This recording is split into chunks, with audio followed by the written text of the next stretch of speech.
नमस्कार। आप देख रहे हैं सियासत पर नजर।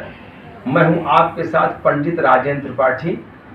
आज हम आपके समक्ष चर्चा करेंगे शिवलिंग की। घर में शिवलिंग किस धातु का रखना चाहिए, किस पत्थर का होना चाहिए, किस साइज का होना चाहिए और किस दिशा में उनको स्थापित करना चाहिए। आज चलते हैं, इसी पर चर्चा करें और हम आपको आज बताएंगे कि शिवलिंग घर में अगर रखा जाता है तो उसके पूजा का विधान क्या होना चाहिए।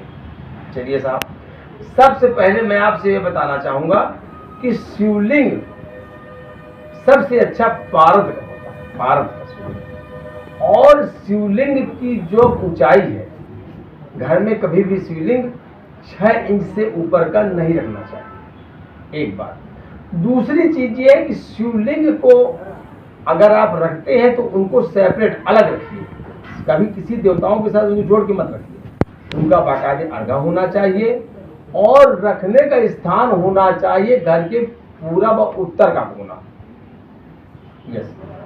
दूसरी चीज ये है कि शिवलिंग अगर पारद के हैं और 6 इंच से छोटे हैं तो अच्छे भाई किसी पंडित को बुला करके, अगर नर्मदा नदी से लिया गया है तो आप पहले उनको प्राण प्रतिष्ठित करा दीजिए और प्राण प्रतिष्ठित कराने के बाद उनको आप रोज गंगा जल से अभिषेक करिए, शहद से करिए, दही से करिए और हो सके तो आप गन्ने के रस से करिए।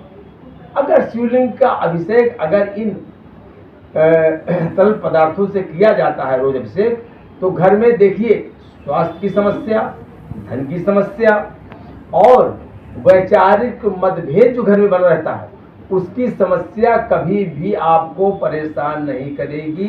ये मेरा अटल विश्वास है। और शिवलिंग की पूजा में कभी भी केतकी का फूल और तुलसी की पत्ती नहीं चढ़ानी चाहिए।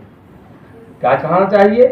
शिवलिंग में हमेशा लाल फूल, धतूरा और मदार का फूल और बेलपत्र और समी सबसे उत्तम पूजन सामग्री में ये माने जाते हैं। और भगवान शिव की पूजा कभी भी 12 बजे दिन से और 3 बजे के बीच नहीं करनी चाहिए। एकदम कभी किसी देवता की न करना चाहिए। और शिव की पूजा करते वक्त अगर शिव का जो अर्घा है, अर्घे का मतलब जहाँ से वो जल निकासी का एक जो दिशा बनी है वो हमेशा उत्तर तरफ होनी चाहिए।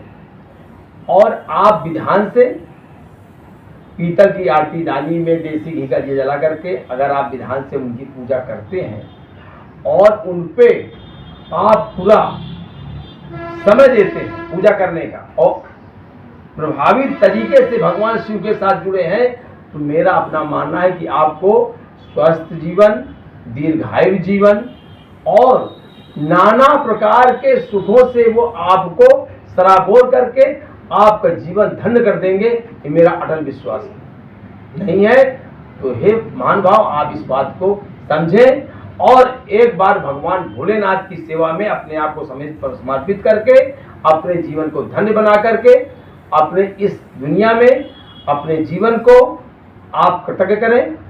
और मैं आपसे इसी विषय में शिव के आने वाले समय में जो सावन का महीना है उस पर चर्चा करूंगा और सावन के महीने के सोमवार के महत्व के विषय में मैं आपसे फिर मिलूंगा और वक्तव्य करूंगा। तब तक मैं आपसे आज्ञा चाहता हूं। जय मां विंध्यवासिनी।